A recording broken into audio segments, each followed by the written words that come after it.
முதலீட்டாளர்லாம் பார்த்து கொண்டிருக்காங்க, தப்பாக நினைக்க மாட்டாங்களா, தவறுதலாக சிந்திக்க மாட்டாங்களா, இப்படிலாம் பேசுகிறீங்கன்னு சொன்னாங்க. நேற்று நம்ம அன்பு முதலமைச்சர் அவர்கள் 110 விதியின் கீழே ஒன்று கொண்டு வந்தாங்க.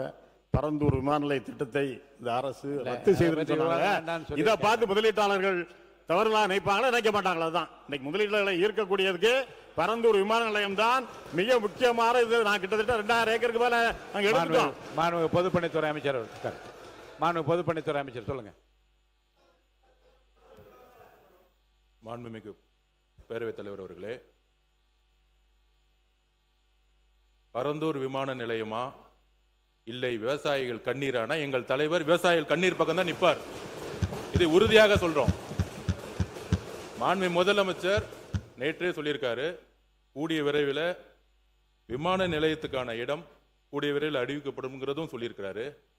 ஆனால் எங்களுடைய தலைவருடைய முதல் பிரச்சாரம் காலடிப்பட்டது விவசாயிகளுடைய கண்ணீருக்காக,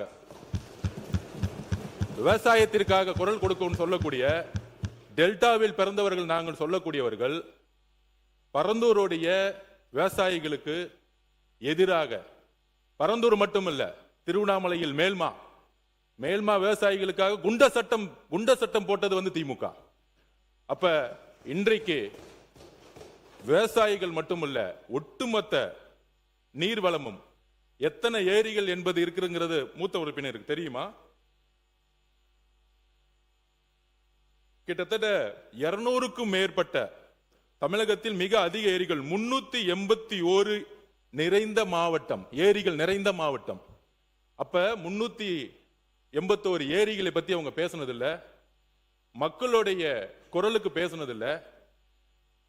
நேற்றே தெளிவா சொல்லியாச்சு. சென்னை விமான நிலையத்துடைய இன்னைக்கு இருக்கக்கூடிய பங்கு என்ன, அதை அடுத்த லெவல்ல கொண்டு போறதுக்கான அரசினுடைய நிலைப்பாடு என்ன, எல்லாம் சொல்லியாச்சு. ஆனால் நேற்றிலிருந்து திமுக இந்த விமான நிலையம் இல்லைன்னா தமிழகத்தோட முதலீடே போயிடும், இண்டஸ்ட்ரி டிபார்ட்மெண்ட்டே இருக்காது. முன்னாள் அமைச்சராக இருக்கக்கூடிய இண்டஸ்ட்ரி மினிஸ்டர் திமுக எல்லாரும் சொல்றாங்க. இண்டஸ்ட்ரி வர்றதுக்கு முக்கியமான காரணம் என்ன தெரியுங்களா? Single window system. ஊழல் இல்லாத ஒரு அமைச்சர், ஒரு முதலமைச்சர், ஒரு அரசாங்கம், எந்த நிறுவனம் இருந்தாலும் முதலமைச்சர் இன்னைக்கு நேரடியாக சந்தித்து எந்த இன்வெஸ்ட்மெண்ட் இருந்தாலும் வாங்க, நானே எல்லா துறையிலையும் எந்த விதமான ஹடில்ஸும் இல்லாம சிங்கிள் விண்டோ சிஸ்டத்துல 45 நாள்ல எல்லா பர்மிஷனும் வாங்கி கொடுக்கறோம்னு சொல்லக்கூடியவர் சிஎம்.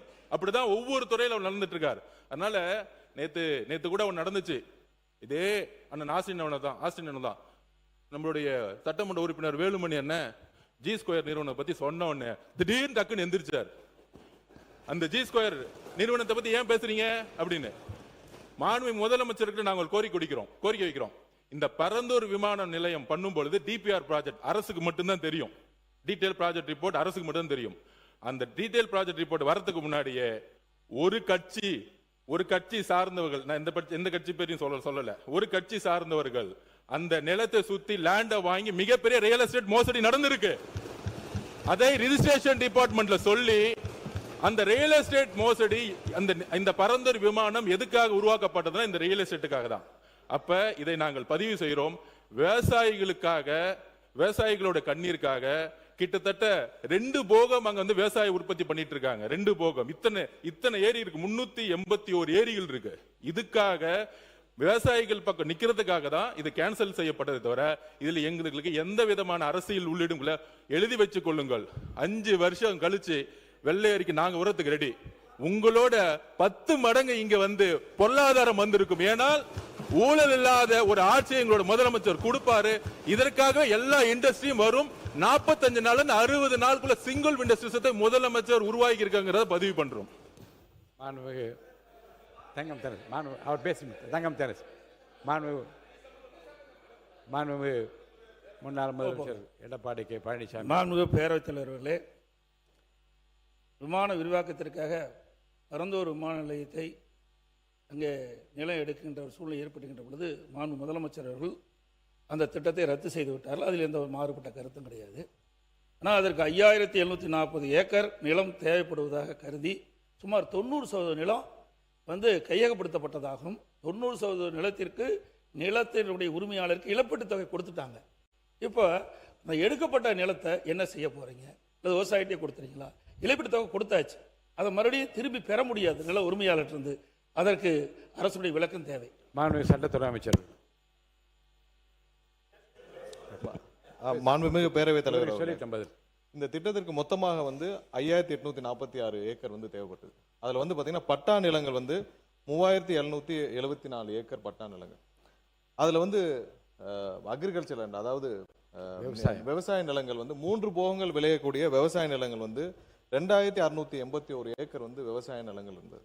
ஸோ அரசு நிலங்களாக இதுல காட்டப்பட்ட நிலங்கள் 1972 ஏக்கர் அரசு நிலங்களாக காட்டப்பட்டது. இதுல கிட்டத்தட்ட 1558 ஏக்கர் வாட்டர் பாடிஸ், அதாவது நீர்நிலைகள். அதுல பெரும்பாலும் பெரிய நீர்நிலைகள், பெரிய ஓடைகள் எல்லாம் இந்த அரசு நிலமாக காட்டப்பட்ட 1972 ஏக்கர்ல 1558 ஏக்கர் நீர்நிலைகள் காட்டப்படும்.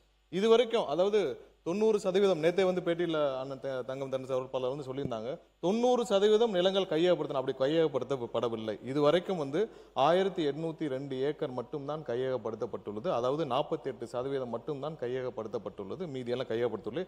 அதுலயும் பாத்தீங்கன்னா ஏகனாபுரம், அந்த காரை, தண்டலம், சிறுவள்ளூர் போன்ற கிராமங்களில் 1 சென்ட் நிலம் கூட கையகப்படுத்தப்படவில்லை. அதெல்லாம் கையகப்படுத்தாமல் இருக்கு. இதுல இன்னொரு விஷயம் எல்லாரும் புரிஞ்சுக்கணும்னா, நேத்தே முதல்வருடைய அறிக்கையில ரொம்ப தெளிவாக சொல்லப்பட்டிருக்கு. எப்படின்னா, இது வரைக்கும் நம்மளுடைய கரண்ட் கெப்பாசிட்டி, அதாவது 30 மில்லியன் பேசஞ்சர்ஸை ஹேண்டில் பண்ற கெப்பாசிட்டி இப்ப இருக்கிற கரண்ட் ஏர்போர்ட்டுக்கு இருக்கு. அது இல்லாமல் டெர்மினல் 3 கம்ப்ளீட் ஆச்சுன்னா இன்னொரு 5 மில்லியன், அதாவது இது ரெண்டும் சேர்த்தால் 35 மில்லியன் கெப்பாசிட்டியை நம்ம அடைவோம். அது இல்லாமல் டெர்மினல் 5, அதாவது நார்த் வெஸ்ட்ல டெர்மினல் 5க்கு நம்ம கம்ப்ளீட் பண்ணி முடிச்சோம்னா, திட்டமிடப்பட்டு முடிச்சோம்னா, கூடுதலாக 20 மில்லியன் பேசஞ்சர்ஸை ஒரு வருஷத்திற்கு கையாளக்கூடிய கெப்பாசிட்டி. அதாவது வருஷத்திற்கு 55 மில்லியன் கெப்பாசிட்டி நம்ம கையாளக்கூடிய திறமை இப்ப இருக்கிற கரண்ட் ஏர்போர்ட்லேயே டெர்மினல் 3, டெர்மினல் 5 முடிச்சோன்னா இருக்கும். இது எப்படின்னா, இப்ப இருக்கிற பெங்களூர் ஏர்போர்ட் 4.5 மில்லியன் பேசஞ்சர்ஸ் ஒரு வருஷத்துக்கு ஹேண்டில் பண்றாங்க. அதை விட 10 மில்லியன் அதிகமாகவே ஹேண்டில் பண்ணக்கூடிய அளவுக்கு திட்டமிடல் முடித்த பிறகுதான் இது குறித்த அறிக்கையை முதல்வர் அவர்கள் தெரிவித்தார். அதாவது இப்ப இருக்க கரண்ட் ப்ராஜெக்ட்ல நிறைய தவறான தகவல் கொடுக்கப்பட்டிருக்கு. அதாவது என்விரான்மெண்டல் கிளியரன்ஸ் வாங்கிட்டோம்னு சொல்லிருக்காங்க. கிடையாது, என்விரான்மெண்டல் கிளியரன்ஸ் வாங்கப்படவில்லை. அதாவது என்விரான்மெண்டல் இம்பாக்ட் அசஸ்மெண்ட் கூட இதுக்கு பண்ணல. இது அதுவே பண்ணாமல் என்விரான்மெண்டல் கிளியரன்ஸ்லாம் வாங்க முடியும். என்விரான்மெண்டல் கிளியரன்ஸ்லாம் இது வரைக்கும் வாங்கப்படவில்லை. மிகவும் அதுல நிறைய வாட்டர் பாடிஸ் இருக்கு. அதனாலதான் இந்த திட்டம் 5 ஆண்டுகளாக, அதாவது அதிமுக காலத்தில் ஆரம்பிக்கப்பட்டாலும் 5 ஆண்டுகளாக எந்தவித நகர்வும் இல்லாமல் இருந்ததுக்கு முக்கிய காரணம் பெரும்பாலும் நீர்நிலைகள், விவசாய நிலங்கள், 3 போகம் விளையக்கூடிய நிலங்கள். இதுல இப்ப அதிகமாக கவலைப்பட்டு இங்க கதறுபவர்கள் அனைவரும் பாத்தீங்கன்னா, ஒண்ணு G-ஸ்கொயர் மாப்பிளைக்காக இருக்கட்டும், இல்லைன்னா அதுல கருப்பு பணத்தை கொண்டு போய் முதலீடு செய்தவர்களா இருக்கட்டும், வேற யாருக்காகவும் இருக்காது. கண்டிப்பாக விவசாயிகளுக்கு மட்டும்தான், விவசாயிகளை மட்டும்தான் கணக்கில் வைத்துக் கொண்டு இது செய்யப்பட்டிருக்குது. வேற யாருக்காகவும் இல்லை. யாரு பேசுறீங்க? யாரா ஒருத்தர். மாண்புமிகு தங்கம் தென்னரசு அவர்கள். மாண்புமிகு தங்கம் தென்னரசு அவர்கள். மாண்புமிகு தங்கம் தென்னரசு அவர்கள். உட்காருங்க. பேரவைத் தலைவர் அவர்களே, பேரவைத் தலைவர் அவர்களே, விவாதம், பேரவைத் தலைவர் அவர்களே, முடிச்சிருங்க. முடிங்க. பேரவைத் தலைவர், சட்டத்துறை அமைச்சர் எல்லாத்திற்கும் இங்க பாருங்க, எல்லாத்திற்கும் எந்திரிக்க வேண்டியது. இது ஒண்ணு பிடி பீரியட் இல்ல, பிடி பீரியட் இல்ல. எல்லாத்துக்கும் எந்திரிச்சு உட்கார அளவுக்கு. G-ஸ்கொயர் மாப்பிள்ளைன்னு சொன்னா என்ன தவறு இருக்கு? G-ஸ்கொயர் மாப்பிள்ளைன்னு ஊரே சொல்லுச்சு, என்ன தவறு இருக்கு? இது எல்லாத்துக்கும் எந்திரிச்சு உட்காருக்கு. இது ஒண்ணு பிடி பீரியட் இல்ல. உட்காருங்க, பேசலாம். உட்காருங்க. மாண்புமிகு தங்கம் தென்னரசு அவர்கள். மாண்புமிகு சட்டத்துறை அமைச்சர் இந்த அளவிலே தன்னுடைய பதிலை, விவாதத்தை கொண்டு போக விரும்புவார் என்றால், I can also pay you in the same currency. G-ஸ்கொயர் மாப்பிள்ளை என்று நீங்கள் சொல்வீர் என்று சொன்னால், வேறு எந்த லாட்டரி மருமனுக்காக புது விமான நிலையத்தை நீங்கள் கொண்டு போவீர்கள் என்று நான் கேட்க முடியுமா? நான் கேட்கவா? நான் கேட்கிறேன்.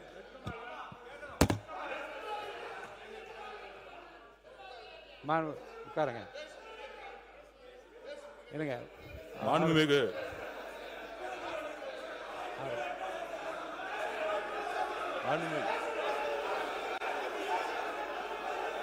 உட்காருங்க.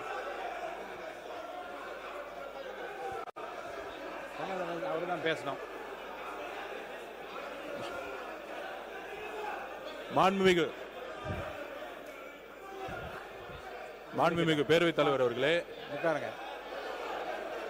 பேச அனுமதிக்கிறேன்.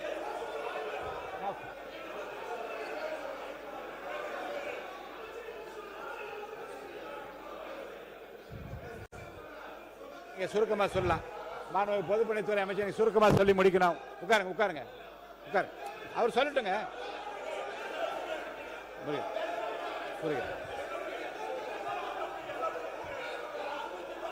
மாண்புமிகு அவருக்கு முடிச்சிட்டுமே.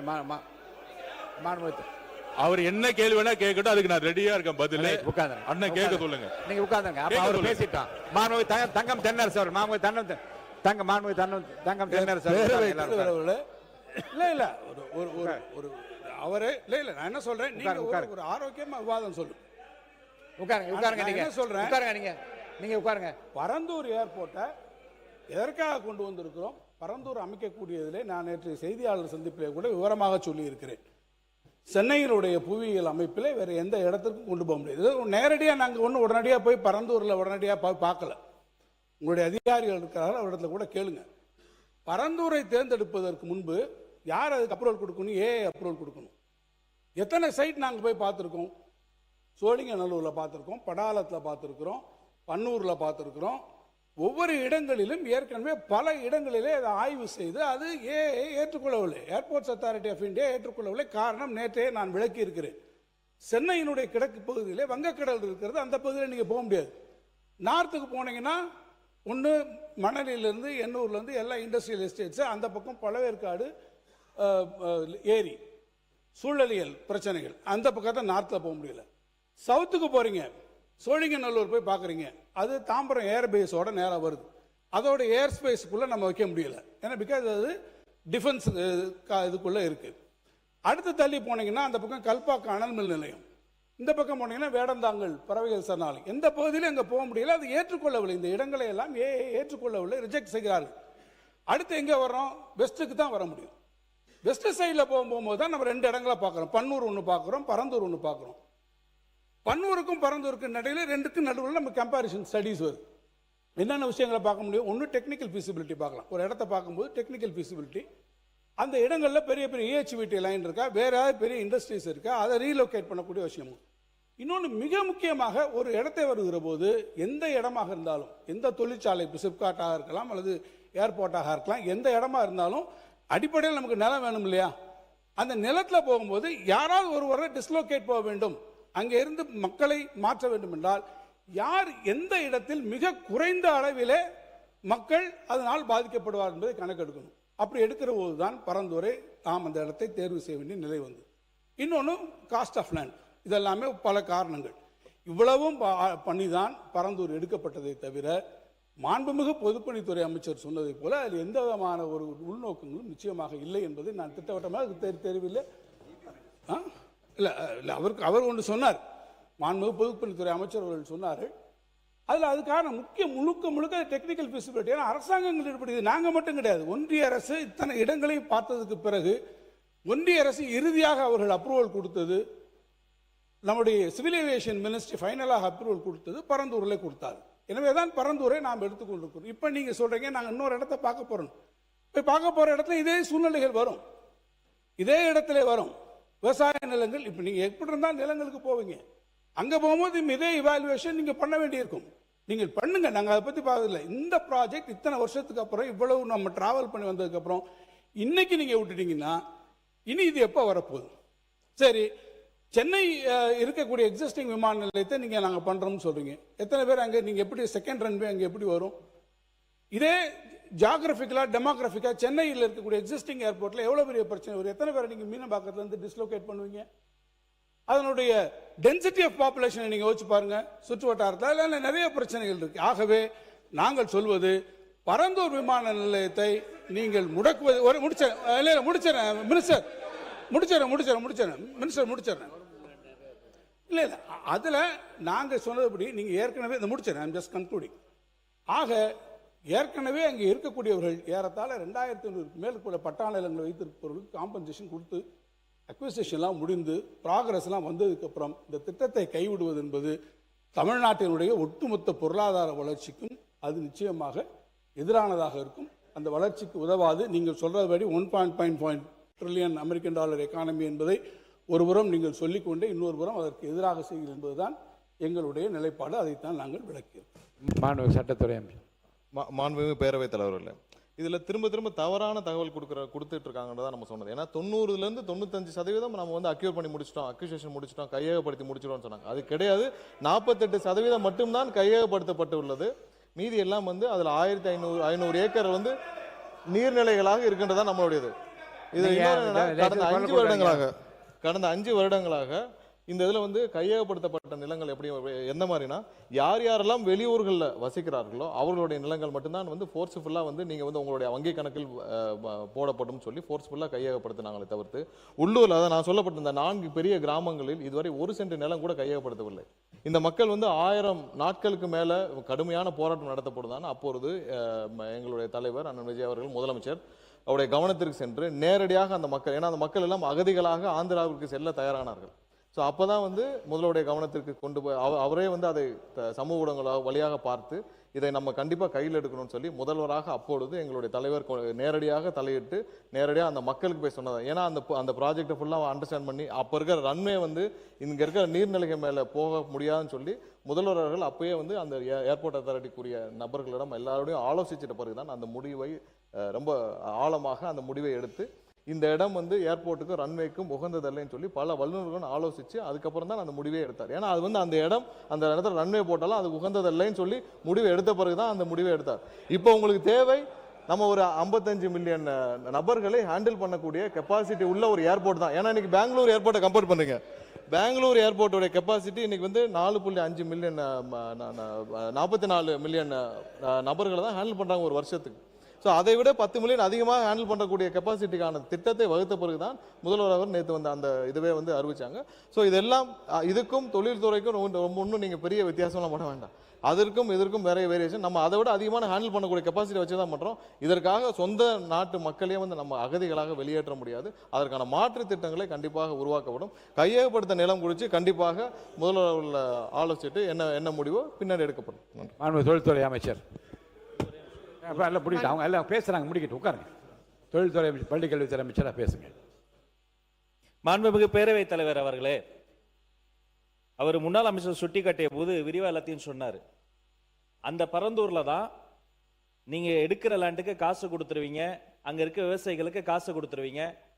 ஒரு தொல்லியல் துறை அமைச்சரா சொல்றேன், 1000 ஆண்டுகால பொக்கிஷம் கம்பன் கால்வாய்னு ஒரு தொல்லியல் பொக்கிஷம் அங்க ஓடுது. இன்னொரு கால்வாய் உங்களால் உருவாக்க முடியுமா?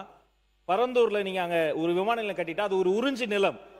மிகை நீர் வருகிற பொழுது அது இந்த சென்னைக்கு வெள்ளம் வருவதை தடுக்கக்கூடியது. அப்ப இன்னொரு வெள்ளத்தை சென்னை தாங்குமா? அப்ப பரந்தூர்ல நீங்க கிரீன் ஏர்போர்ட்லாம் கட்ட முடியாது. வேணா வாட்டர் ஏர்போர்ட் வேணா கட்டி மிதந்து வேணா போலாம். விவசாயிகள் சார்பில் சொன்னதை செய்த மாண்புமிகு முதல்வருக்கு நான் நன்றி சொல்கிறேன். தொழில்துறை அமைச்சர் மாண்புமிகு பேரவைத் தலைவர் அவர்களே, அவங்க முடிச்சிட்டு வரேதான். தொழில்துறை அமைச்சர் முன்னாள் முதலமைச்சர் உட்காருங்க. மாண்புமிகு உறுப்பினர் வந்து கேள்வி கேட்டிருந்தாரு, இந்த திட்டத்தை கைவிட்டுட்டீங்க, கையகப்படுத்திய நிலத்தை வந்து என்ன பண்ண போறீங்கன்னு.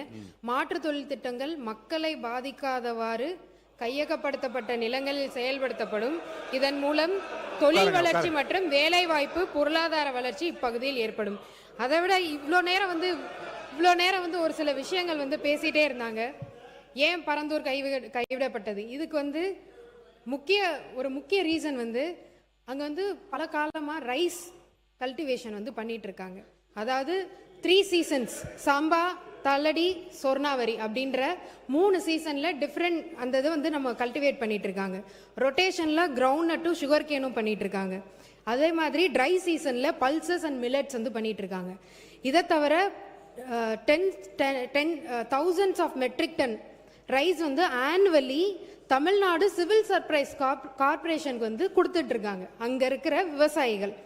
இது மட்டும் இல்லாம பிடிஎஸ் டிஸ்ட்ரிபியூஷனுக்கும் அவங்க வந்து கொடுத்துட்டு இருக்காங்க.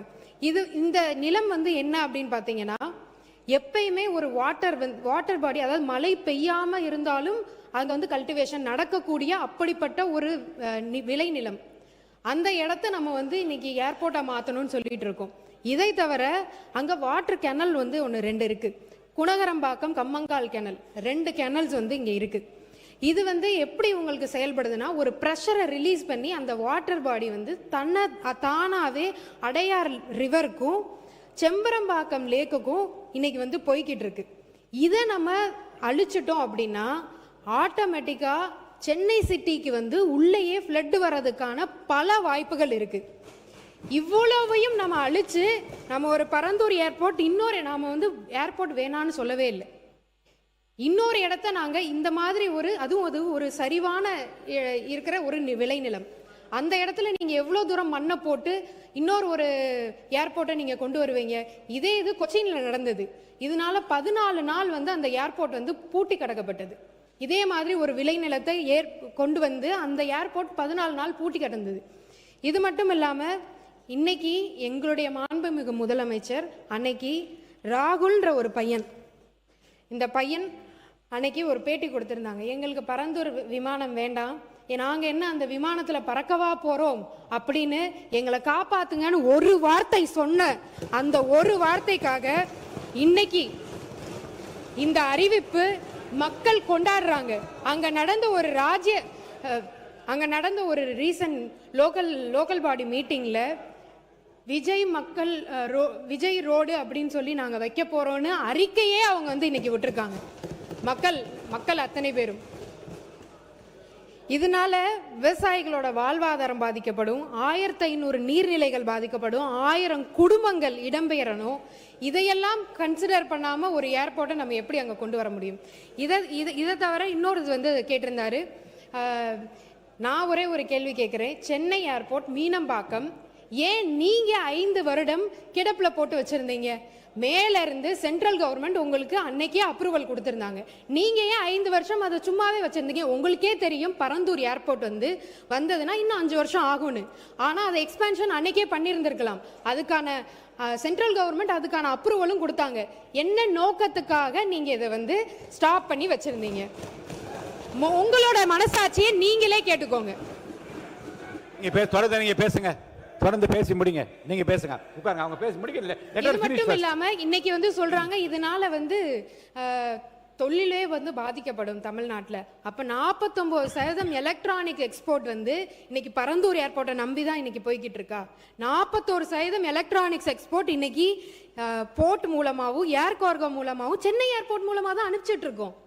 நாம வந்து இன்னைக்குமே எதையுமே நம்ம சொல்லவே இல்லை. எங்களுக்கு ஏர்போர்ட் வேணும், 2வது ஏர்போர்ட் வேணும். எக்ஸ்பேன்ஷனுமே உள்ள இருக்கிற காரிடோர்லே தான் வரப்போகுது. அந்த எக்ஸ்பேன்ஷன் ஏதோ அவர் சொல்றாரு எதையோ இடிச்சிட்டு நம்ம வந்து ரன்வே பண்ண போறோம்னு. அப்படியெல்லாம் கிடையவே கிடையாது. அதுக்காக ஏர்போர்ட் அத்தாரிட்டி இந்தியா வந்து ஏற்கனவே வந்து T5 முனையத்தின் பயணிகள் முனையம் வந்து உத்தேசிக்கப்பட்டிருக்கு. அதே மாதிரி T5 முனையத்தின் புறவழி சாலை, தாம்பரம் மதுரவாயில் சாலை அமைக்க மாநில அரசின் அனுமதியும் ஒத்துழைப்பும் கோரி உள்ளது. நெக்ஸ்ட் 10 வருஷத்துக்கு இது வந்து நம்மளுக்கு கண்டிப்பா ஒரு இது இருக்கும். அதே மாதிரி அடுத்து செகண்ட் ஏர்போர்ட் மக்கள் பாதிக்கப்படாம, விவசாய நிலங்கள் பாதிக்கப்படாம, அதே மாதிரி சிப்காட்டும் அதே மாதிரி இருக்கிற மக்கள் பாதிக்கப்படாம, விளைநிலங்கள் பாதிக்கப்படாம, அப்படி இருக்கிற நிலங்கள் மட்டும்தான் கையகப்படுத்தப்படும். மாண்புமிகு பேரவைத் தலைவர் அவர்களே, மாண்புமிகு உறுப்பினர் அவர்கள் வந்து சொல்லியிருந்தாரு உயர்மட்ட குழு ஒரு கமிட்டி வந்து போட்டிருந்தோம் அப்படின்னு. ஏன் அப்போ இன்னைக்கு வர அந்த டேட்டாவை ரிலீஸே பண்ணல? RTIல யார் போட்டாலும் அது ரிஜெக்ட் தான் ஆகுது. ஏன் அதை இன்னைக்கு அவங்க ஓப்பனா எந்த இடத்துலையும் சொல்லவே இல்லை? இது ஒரு இதை மட்டும் இல்லாம நீங்க இன்னைக்கு யூடியூப்ல போய் சர்ச் பண்ணி பார்த்தீங்கன்னா பரந்தூர் ரியல் எஸ்டேட்னு அவங்க அந்த அளவுக்கு ப்ரமோட் பண்ணி அந்த இடத்தெல்லாம் வாங்கியிருக்காங்க. மாண்பு உறுப்பினர் மதார் பதுருதீன் அவர்கள்.